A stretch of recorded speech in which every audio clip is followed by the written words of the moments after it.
The Joseon dynasty ruled Korea. For 2 long centuries, peace reigned. Scholars, not soldiers, held sway. Confucian ideals shaped the land.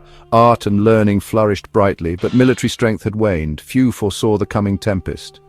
Ming China was the giant. Korea was a loyal tributary state. Ming offered protection, demanded respect, but the dragon throne faced troubles. Internal dissent simmered slowly. Across the sea, Japan was changing. A century of war had ended. Toyotomi Hideyoshi rose from chaos. He unified the warring clans. His ambition knew no bounds. He dreamed of a vast empire. Hideyoshi's eyes turned outward. Korea was the first step. East Asia stood on a precipice. Korea was a peninsula, a bridge between island Japan and the vast mainland of Asia. Its position was strategic, vital.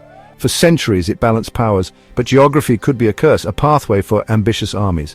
To Hideyoshi, Korea was key. It was the gateway to China. He needed a land route, a base. Korea would serve this purpose. Hideyoshi sent envoys to Seoul. His demands were bold, shocking.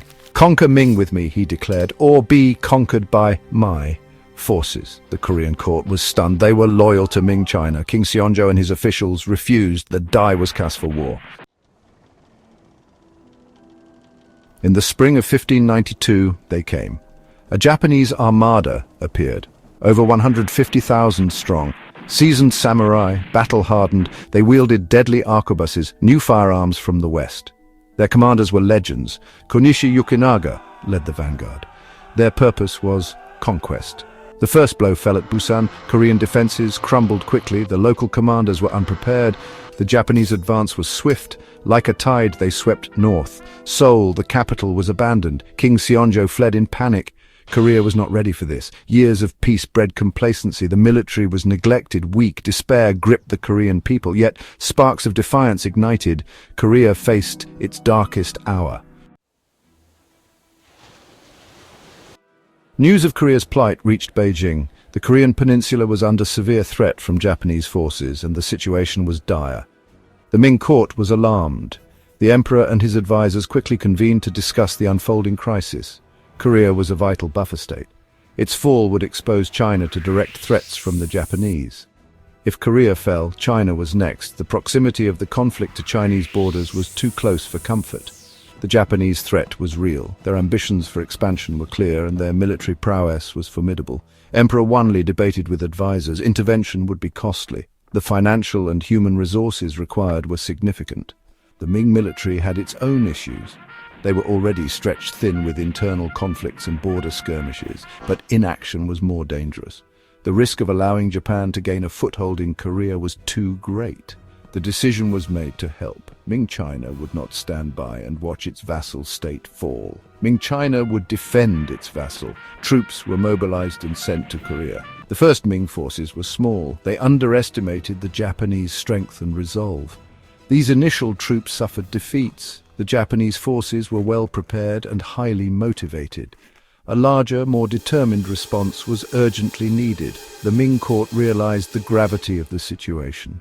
The Battle of Pyongyang was crucial. It would determine the future course of the conflict. A large Ming army arrived, led by General Li Rusong. His leadership was pivotal in the upcoming battles. The Japanese were forced to retreat. The tide of the war began to turn. The war was far from over. Both sides prepared for a prolonged and grueling conflict. While the land war raged fiercely, another battle decided Korea's fate. This battle was not fought on land, but on the vast, unpredictable waters surrounding the Korean peninsula. This battle was fought on water. The seas became the stage for a dramatic and decisive confrontation. Admiral Yi Sun-sin led Korea's navy. He was a man of stern integrity, a brilliant strategist and a patriot who would stop at nothing to defend his homeland. He was a man of stern integrity, a brilliant strategist, a patriot. His leadership was crucial in these turbulent times. He had been unjustly demoted, but his country needed him now. Despite the political machinations against him, his skills and dedication could not be ignored. He was reinstated to command. His return to leadership was a turning point for the Korean Navy. Admiral Yi's fleet was small, but his ships were formidable. Each vessel was a testament to his innovative thinking and strategic prowess, especially the turtle ships Jeobukseon. These unique warships were unlike anything the world had seen before. These were ironclad vessels. Spikes covered their curved decks, dragon heads at the prow. The dragon heads were not just for show, they had a practical purpose. These heads breathed out smoke.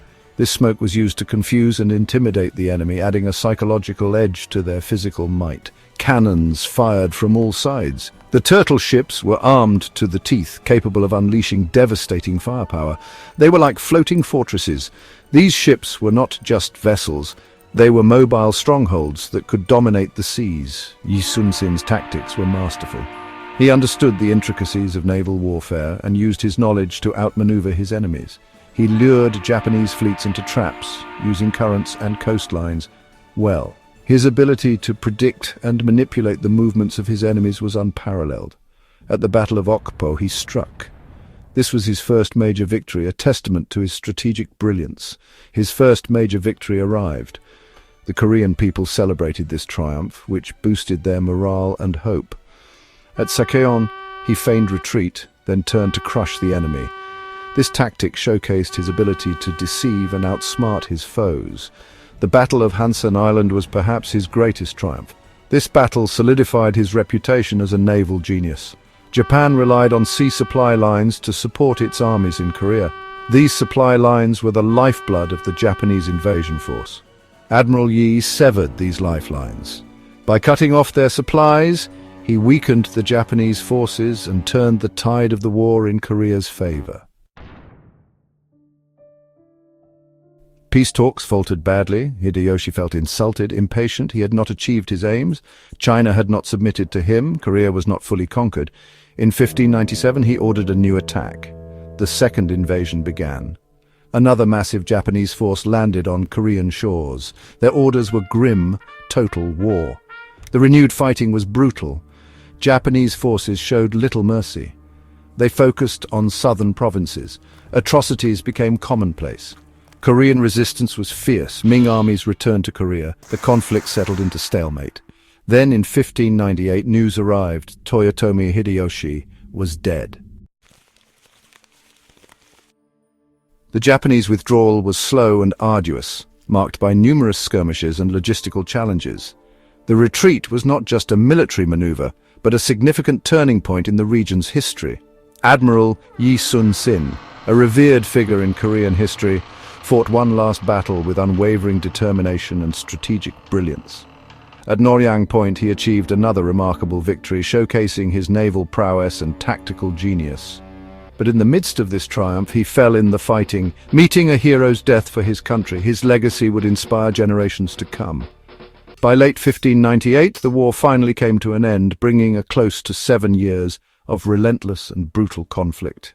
7 years of brutal conflict had finally ceased, leaving behind a landscape scarred by war and a society struggling to rebuild.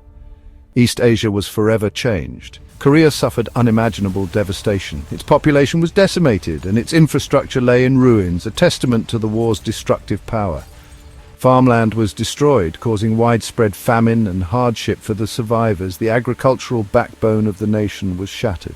Countless cultural treasures were lost, erasing centuries of heritage and history. Scholars and historians lamented the irreplaceable loss. The Joseon dynasty survived, but just barely. The royal family and the government faced immense challenges in the war's aftermath. The trauma of the Imjin War would echo for many centuries, leaving deep psychological scars on the Korean people and shaping their collective memory. The Ming dynasty also paid dearly for its involvement. The war effort strained its resources and weakened its military capabilities. The war drained its treasury, leading to financial instability and contributing to internal strife and corruption.